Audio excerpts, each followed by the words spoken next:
സംസ്ഥാനത്ത് 2025 വർഷത്തെ ആദ്യത്തെ കേന്ദ്ര സംസ്ഥാന ആനുകൂല്യ വിതരണം ആരംഭിക്കുന്നു. വിവിധയിനം സാമൂഹ്യ സുരക്ഷാ പെൻഷന് പുറമെ 25 ലക്ഷത്തോളം വരുന്ന ആളുകൾക്ക് കേന്ദ്ര സർക്കാരിന്റെ സഹായധനം കൂടി എത്തിച്ചേരും. തദ്ദേശ നിയമസഭാ തെരഞ്ഞെടുപ്പുകൾക്ക് മുൻപുള്ള അവസാന സമ്പൂർണ്ണ ബജറ്റിന് മുന്നോടിയായി ആനുകൂല്യങ്ങൾ കുടിശ്ശിക തീർത്ത് വിതരണം ചെയ്യുന്നതിലേക്കായി സംസ്ഥാനം തുക അനുവദിച്ചു. ഇന്ദിരാഗാന്ധി ദേശീയ വാർദ്ധക്യകാല പെൻഷനുകൾ, വിധവാ പെൻഷനുകൾ, അവിവാഹിത പെൻഷനുകൾ, ഭിന്നശേഷി പെൻഷനുകൾ, കർഷക തൊഴിലാളി ക്ഷേമനിധി പെൻഷനുകൾ എന്നിവ കൈപ്പറ്റുന്ന ഗുണഭോക്താക്കൾക്ക് പെൻഷൻ തുകയിൽ വർധനവ് വരുത്തുമെന്നും വർധന നാമമാത്രമായ തുകയായിരിക്കുകയില്ല എന്നുമുള്ള സുപ്രധാന അറിയിപ്പ് കൂടി സംസ്ഥാന സർക്കാരിന്റെ ഭാഗത്തു നിന്നും കഴിഞ്ഞ ദിവസം പുറത്തു വന്നിട്ടുണ്ട്.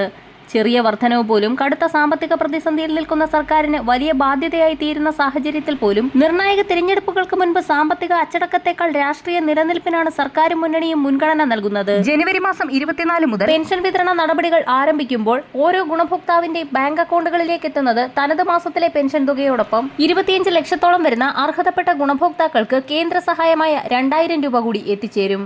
ജനുവരി മാസം അവസാനത്തോടുകൂടി PM കിസാൻ സമ്മാൻ നിധി യോജനയിൽ രജിസ്റ്റർ ചെയ്തിട്ടുള്ള കർഷക ഗുണഭോക്താക്കൾക്ക് കേന്ദ്ര സർക്കാരിന്റെ 19ാം ഗഡുവായ 2000 രൂപ കൂടി എത്തും. ഗുണഭോക്താവിന്റെ ആധാർ അധിഷ്ഠിത ബാങ്ക് അക്കൗണ്ടുകളിലേക്ക് മാത്രമായിരിക്കും കേന്ദ്രവിഹിതം എത്തിച്ചേരുക. PM കിസാൻ സമ്മാൻ നിധിയുടെ കേന്ദ്രവിഹിതമായ 2000 രൂപയോടൊപ്പം വിധവാ പെൻഷനുകൾ, വാർദ്ധക്യകാല പെൻഷനുകൾ, ഭിന്നശേഷി പെൻഷനുകളിൽ 200 മുതൽ 500 രൂപ വരെയുള്ള കേന്ദ്രവിഹിതം കൂടി ചേർത്ത് പെൻഷൻ തുക ലഭിക്കുന്ന 8 ലക്ഷത്തോളം വരുന്ന ആളുകൾക്കും ആധാറുമായി ലിങ്ക് ചെയ്തിട്ടുള്ള ബാങ്ക് അക്കൗണ്ടുകളിലേക്ക് മാത്രമാവും തുക എത്തിച്ചേരുക.